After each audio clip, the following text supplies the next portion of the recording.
Hey everybody, welcome back. I got a quick one for you because I was waiting for a tweet like this to exist that I'm about to show you because I had an idea and I wanted to see if somebody else would kind of verify it before I do, kind of thing. So here we go. So we got a tweet by Jim Sterling, which it's Jim Sterling.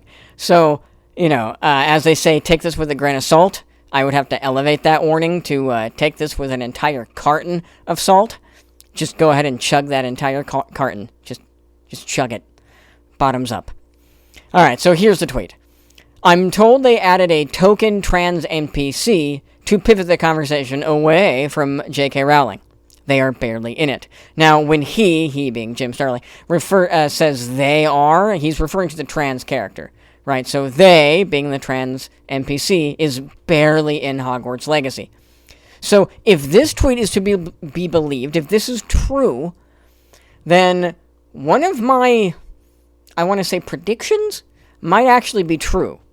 Many of my predictions have come true, but this one is kind of a special prediction. So, let me paint you my kind of idea of what's happening behind the scenes within the gaming industry.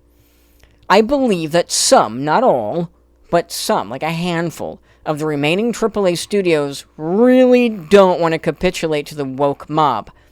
But they must because they are somehow contractually obligated to do so. What if Avalanche is one of those studios that really doesn't want to bend the knee, but, they're kind of forced to? And so what if the way that they're doing so is by doing the bare minimum to appease the woke crowd, but not too much to piss off the people who would actually buy the game? What if they're trying to capitulate, but kind of not make it a focal point in their game? What if they're trying to weigh their options, so to speak? I'm beginning to wonder this, because I've been seeing this from a couple of different studios. They're kind of doing the same thing, where they just do the bare minimum to get the ESG off their back, but not too much as to hurt their sales. That tells me they don't really want to do this, and then they're somehow being forced to. Now, I want to know, what would happen if they decided to say no? What would have happened if Avalanche said, go pound sand. We're not going to change the anatomically correct binary choice of male and female and put in the words body type. That's just ridiculous. We're not going to do that. Go away. What would have happened? I wonder. I wonder what the punishments for disobedience are. Now, I think if a studio ever does have the cojones to do that, and we do see some kind of punishment, then I think we're going to be able to garner way more information based off of that action than just the studios cooperating. Now, if I was in video game development, I would never capitulate at all. It would be a no. I would just say, you can cut my brakes. You could put a gun to my head, and I'm still going to say no. The answer is no, go away.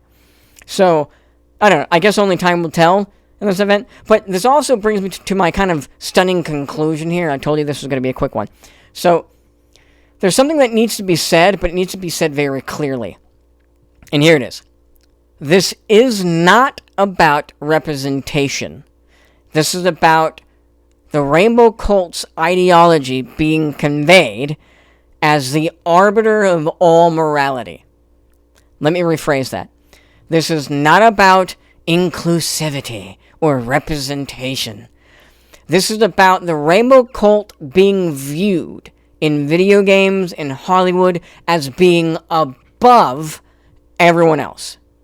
That's why, whenever a gaming studio does capitulate and say, we'll remove the gender, male and female, we will remove those obvious gender options, as there are only two. We'll go ahead and remove those options and just put body type to make the rainbow people happy. I believe the reason why the Rainbow Cult can never be happy in anything that's made is because they're not being conveyed as the moral arbiters of all that is good. They're not being shown as being above everyone else. Now, The Last of Us 2 kind of does that, which is why the game tanked as hard as it did after people figured that out. Once enough people purchased that game and saw what the game was about, they said, whoa, we don't want this, because that's exactly what they did. Now, let me bring up one last point. If those of us that lean right and don't want the gaming industry and Hollywood to capitulate to the Rainbow Cult, if those of us were truly in the minority, as the woke media and the wokeites like to pretend that we are, if we really were, then Saints Row Reboot would be a runaway success. But it's not. Because we are the majority. We're the ones that buy the games. We're the ones that go see movies. We are the target demographic. And the more and more you make games and make movies that are the opposite of what we want, the more and more you're going to find out that we're not going to buy your products. Now, here's one last thing I want to say. Last thing, I swear, last thing. So how much longer until the ESG manages to create a connection to what will inevitably be, unless America has a resurgence in some way, we will eventually have a very Orwellian social credit system. Now, let me paint a little picture for you here. Let me make a little prediction. If there isn't an American Renaissance of sorts, and America continues on its downward spiral into the 7th level of hell, there will be a social credit system. And with that social credit system, if you buy games like, I don't know, Hogwarts Legacy, your credit system will go down. Your credit score will go down. If you watch movies like Bros or Cuties, your social credit score will go up. I predict the ESG will tie literally everything we do into the same social credit system.